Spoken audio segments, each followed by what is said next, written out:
Dus die is die 22 oktober, de dag dat. Er een benefietconcert komt voor de slachtoffers van de bron in Ljouwert. En Geert-Jan Verbeek onderslag gaat in Duitsland. Schwer zu beurteilen, dieses Spiel, weil ich glaube, dass wir 20, 25 Minuten eigentlich sehr gut angefangen haben, auch gute Möglichkeiten hatten. En dat deze tweet net verstuurd werd.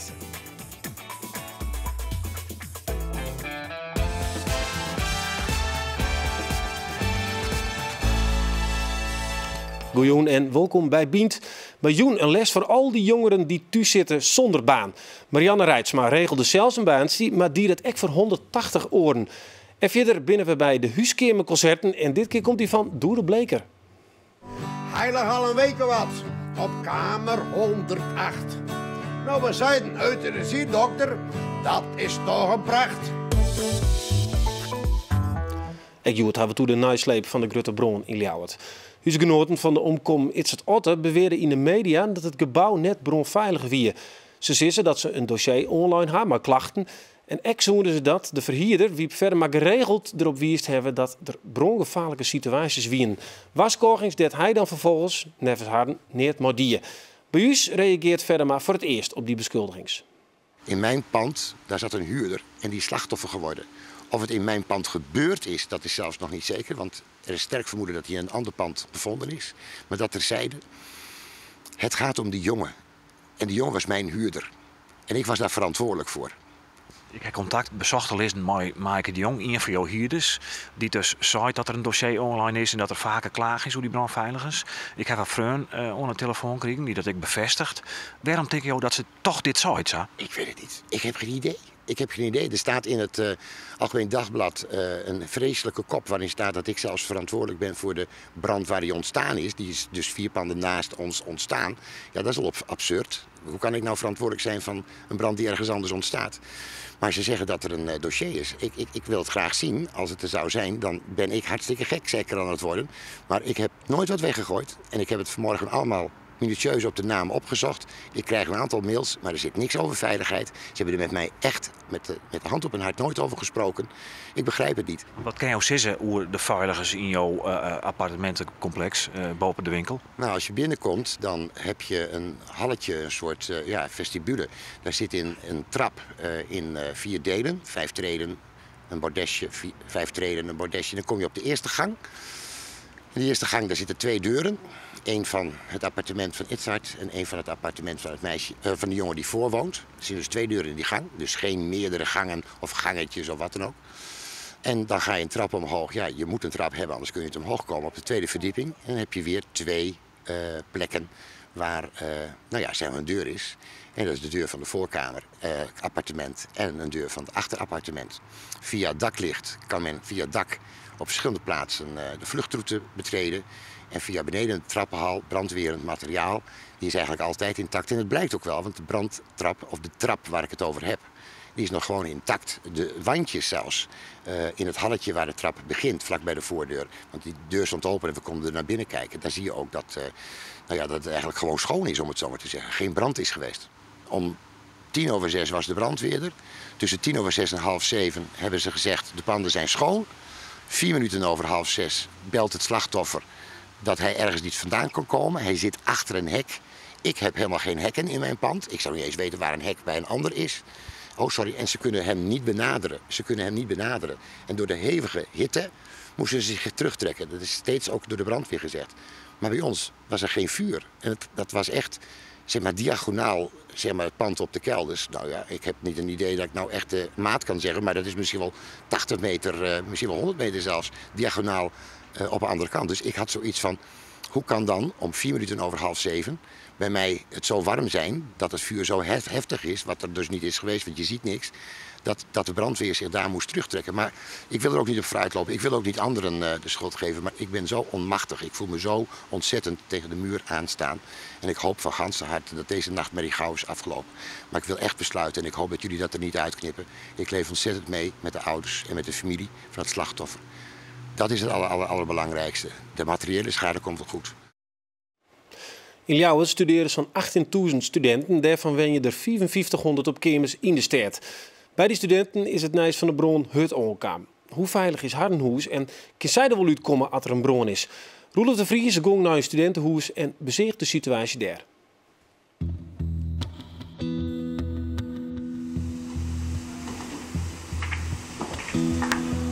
What the fuck?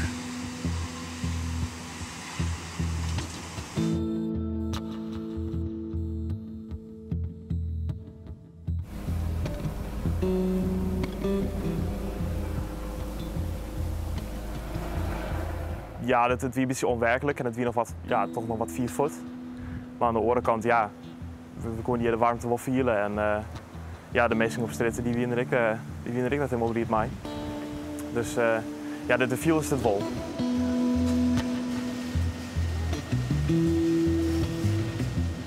Deze oermacht, ik heb er niks aan doen. Ik heb haast geen grip op de situatie en dat is voor heel vervelend, heel raar.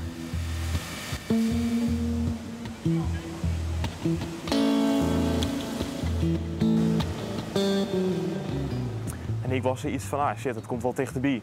En ja, verderop in de stritten en ik in de stritten achter ons waren de meesten echt al ontrollen.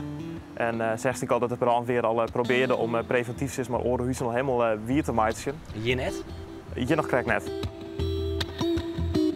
Nou, we eigenlijk tot mij een uur of 1 s'nachts hadden we hier nog zitten dat we daar aan twijfelden. De politie die wist het voor op strit ik dat helemaal. Ja, die waren wel gewoon aanwezig en die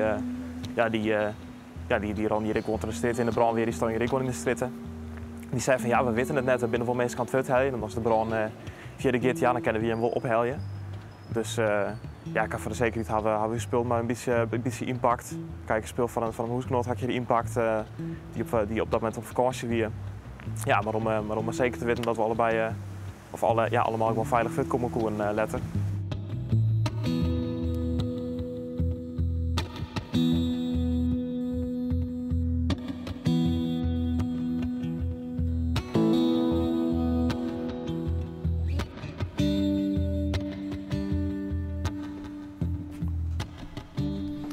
Dit is jouw kamer? Mijn prachtige kamer. Ja.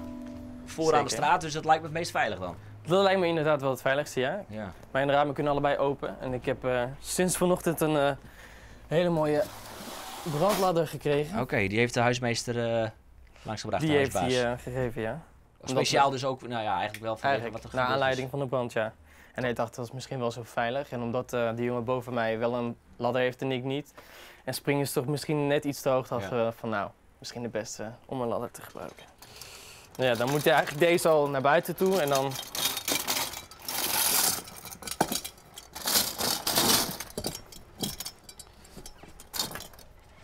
Die moet er dan vasthaken, ja. En dan moet hij eroverheen. En dat is het eigenlijk. En dan kun je naar beneden klimmen. Ja. Maar ja, je ziet al, dit duurt al eventjes, hè? Ja, inderdaad. Dus even een paar keer oefenen en dan... Het is natuurlijk niet de bedoeling om hem ooit te gebruiken, dus... Nee, laten we dat hopen. Ach ja. Dit is het. Ja. Mooi kimmeke. Ja. Blij mee. Maar, wel krap. Het is krap, ja. Waar moet je weg als hier brand komt? Nou, het raam kan ik uit. Ja. Dan heb ik hier een dakgoot. Daar kan ik vervolgens naar het dakterras toe. Ja. Boven heb ik een klein raampje, daar kan ik doorheen. Ja. Nou, dat wordt krap hoor. Nog verder? Ik zit vast, joh. Kun je er doorheen? Ja, ik kan er wel doorheen. Als ik kan willen, kan ik er wel doorheen. Maar...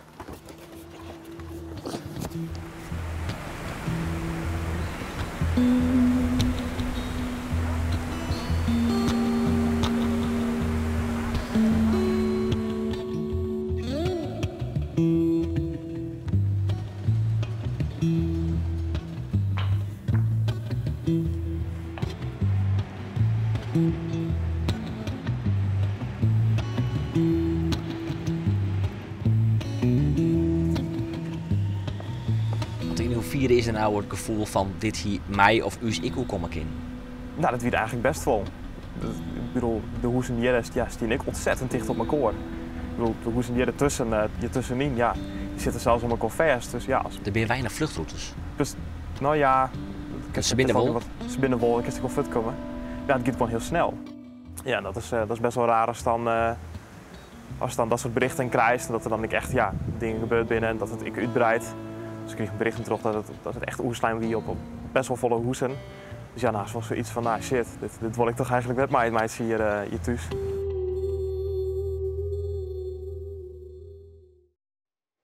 Ja, dan komt het in één keer wel dichtbij.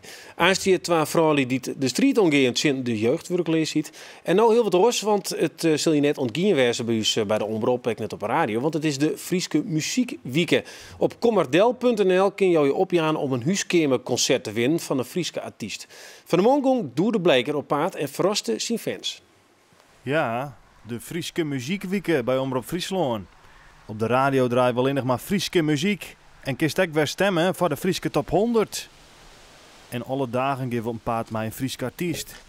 Koest en kist die opjaan voor een huiskamerconcert op commardel.nl.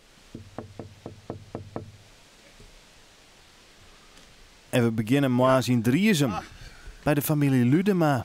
Goedemorgen. Ja, goeie. Wat is de bedoeling? Ja, ik kom even voor Commardel eigenlijk. Dus, Oh, ik dacht van hey, ik denk die man die zal mij even lekker in beeld brengen, maar dat is er van de morgen net bij. Nee. Dus Commardel, je ga je opdoen, toch? Ja, ik ga me al opdoen, jong. Maar ik verwacht je door de Bleker, ik verwacht je net allemaal mijn camera. Ludema is groot fan van Doe de Bleker. Hij houdt wel van een beetje karakter. Nee, puur voor Doeren. Door artiesten alle eer ten aan, maar ik doe het niet man. Dat is de man, dat is puur natuur. Die had iets. Ik weet niet eens dat het nou de zanger is, het is meer de persoon. Het is alles wat er doet, alles wat er, hoe er is. Ja, een geweldig meisje vind ik het. De stembus van de Frieske Top 100 is ook weer hierpen. En wat had Ludema eigenlijk op Ian? Pieter Wilkers. Met welk liedje?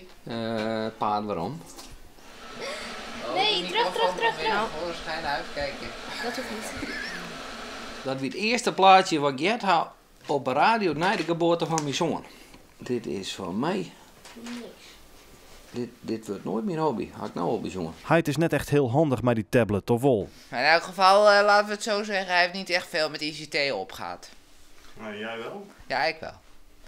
Al van volgens mij sinds het feit dat ik 5 jaar geleden een DS kocht, ben ik eigenlijk niet meer van technologie te weerhouden. Het lijkt nou alsof er wel wat lol in krijgt. Ja, nu wel. Volgens mij vindt hij dit echt een ervaring wat dat betreft. Doe de Bleker van Staren wie een beetje verdwaald daarin tegen Noorden. Maar daar is er dan toch. En hij pakt hut zijn gitaar. Heilig al een weken wat, op kamer 108. Nou, we zeiden euthanasie, dokter, dat is toch een pracht. De dokter is een prikken, maar wat hebben wij bald? Toen het wezen su. Wat verdikken, toen brak die verrekte naald. Onkruid vergaat niet, onkruid vergaat niet. Het is niet best, het is en het blijft een pest. En dat voor 7 en 3. En was nog bij het slotconcert wezen van de Muziekwieken bij Geert van Thun. Bij Iris Kroes, Johannes Riepma en Vangrail. Jou dan antwoord op de vraag: hoe heet het laatste album van Johannes Riepma? Mail die een antwoord naar bient@omroepfriesland.nl. Sjoch mooi weer, want dan ben we op een paard met Janneke Brakels. Ja, dat moet je zeker zien. Nou wat oors. Toen zijn Frieske jongeren zitten thuis zonder baan. Geen diploma of krijgt een universitaire. Het blijkt net zo volle uit te uitzien. Er binnen gewoon te min baan. Dan kun je op de bank lezen gaan en afwachten of dat komt. Maar het kan ook oors. En daar wil Geesje Duursma het nou over.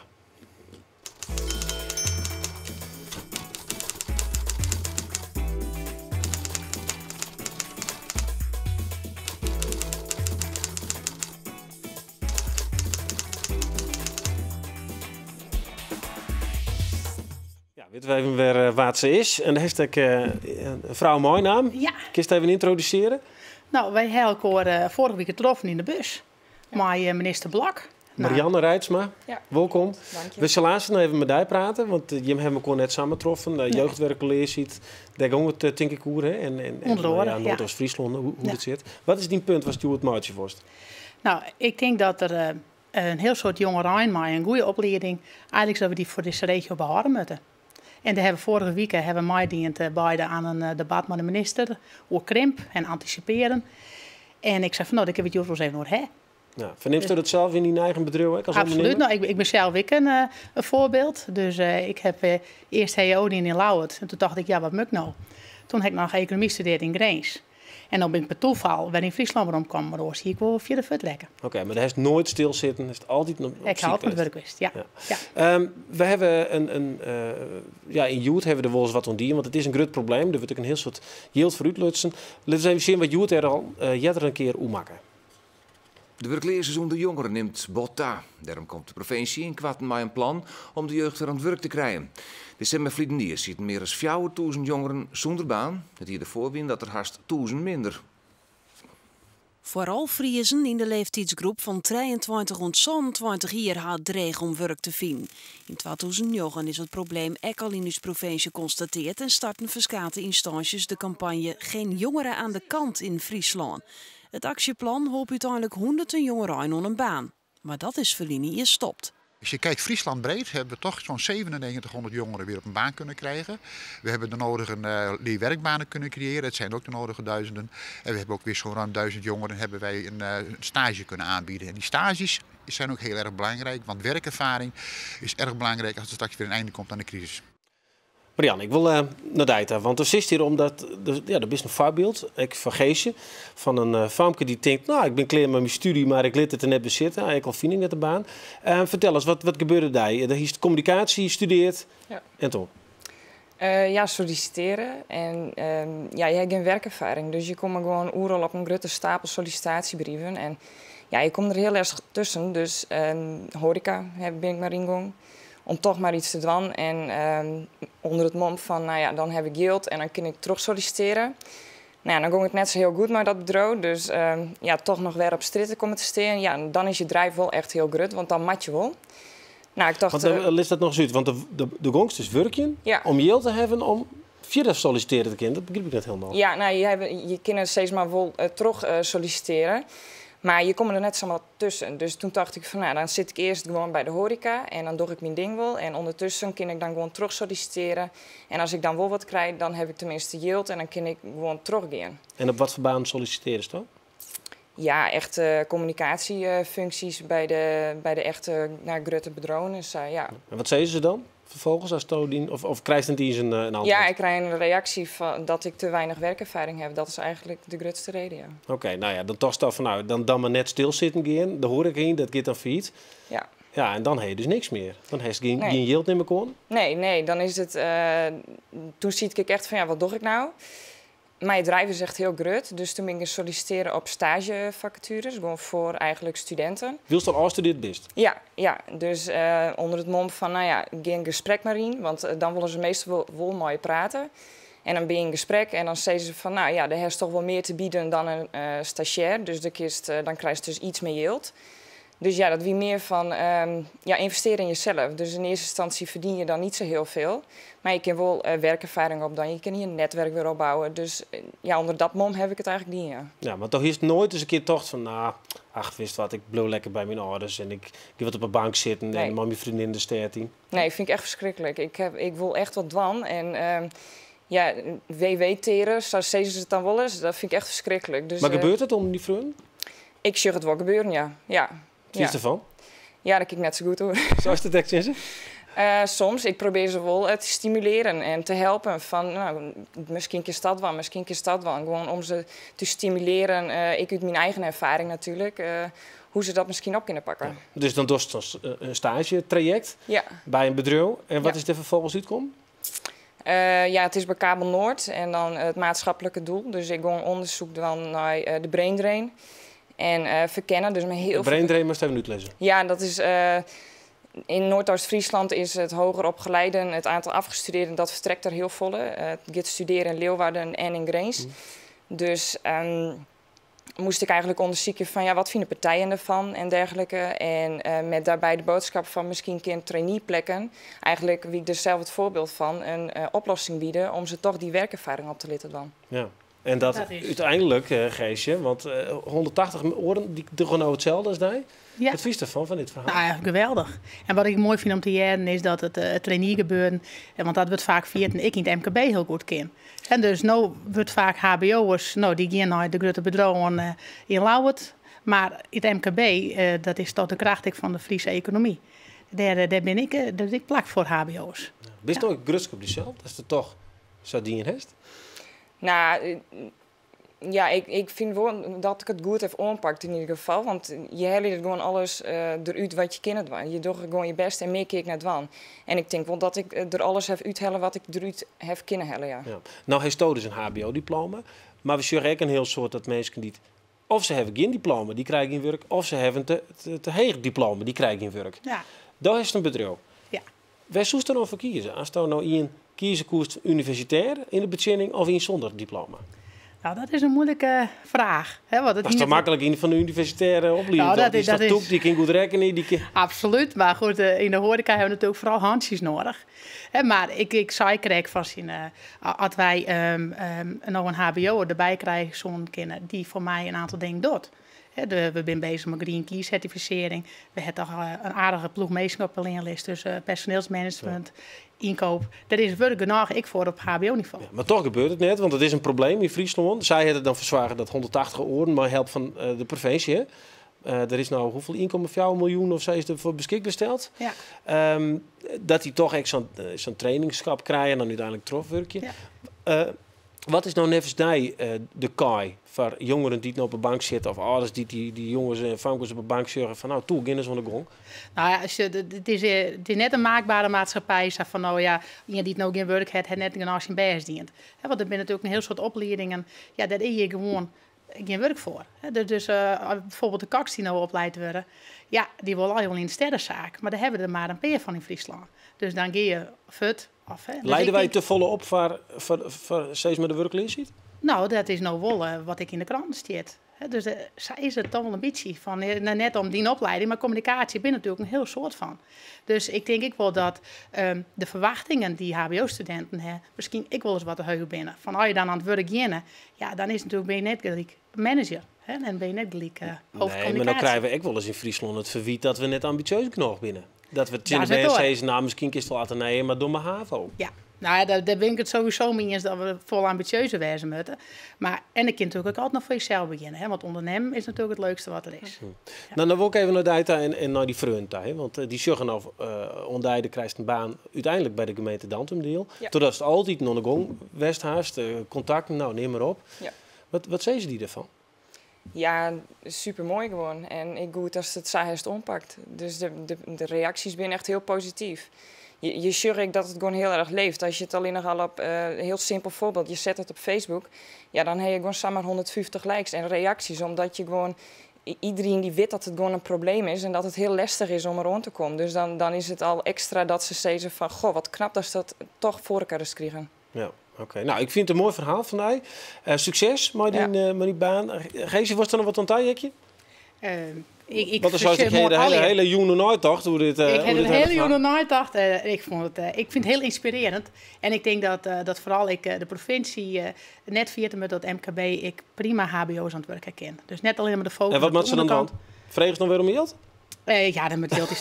Nou, als we nou zeggen van we gaan echt dat traineeship aan. Dan moet die meesten wel begeleid worden. En er is al in traineeship die bij een heel groot bedrijf. Dan zit er een stuk persoonlijke ontwikkeling bij, begeleiding, coaching, mentoring.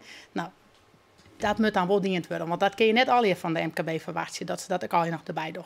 Oké. Nou, succes met die bedrijf. Of met die bedrijf. God, nou, dat ging wel heel rap. Marianne Rijts van die baan. Ja, en dan met die bedrijf. Hè. En tot de volgende keer. Ja, dit begint voor dit die 22 oktober. Morgen zit ik je weer ontaan en voor nu nog een hele noffelijke jong verder.